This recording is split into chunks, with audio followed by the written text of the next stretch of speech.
পুনৰ এটি ভিডিঅ'ৰে সৈতে নমস্কাৰ জনাইছোঁ আৰু মই দেখুৱাবলৈ লৈছোঁ এনেকুৱা বগা যোৰা আগতে মানে খুব মানুহে পচন্দ কৰিছিলে বহুতেই লৈছিলে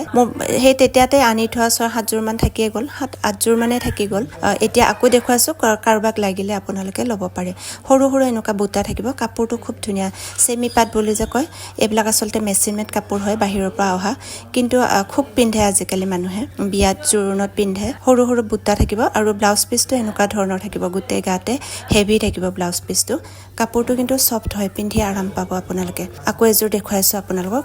এযোৰ সিম্পল হ'ব এইকেইটা যোৰাতকে ব্লাউজটো হেভি নহ'ব এইকেইটা যোৰাৰ এনেকুৱা 3 যোৰে আছে আপোনালোকক কাৰোবাক লাগিলে সোনকালে বুকিং কৰিব খুব সফট এইটো আগত দেখুৱা যোৰতকে এযোৰ বেছি সফট হয় কাপোৰটো এনেকুৱা বুটাটো থাকিব সাইড পাৰি কেইটা থাকিব এনেকুৱা চাদৰ সাইড পাৰি কেইটা কাপোৰটো এইটো খুব কোমল আৰু গুণা সূতাখিনিও একেবাৰে কোমল হয় আপোনালোকে ধুই মেলি পিন্ধি থাকিব পাৰিব পাটৰ নিচিনা লাগিব পিন্ধিলে এনেকুৱা ধৰণৰ কালেকশ্যনবোৰ চাই থাকিবলৈ মোৰ চেনেলটো আপোনালোকে সাবস্ক্ৰাইব কৰি ৰাখিব আৰু মই ক্ৰমান্বয়ে দেখুৱাই যাম আজিলৈ ধন্যবাদ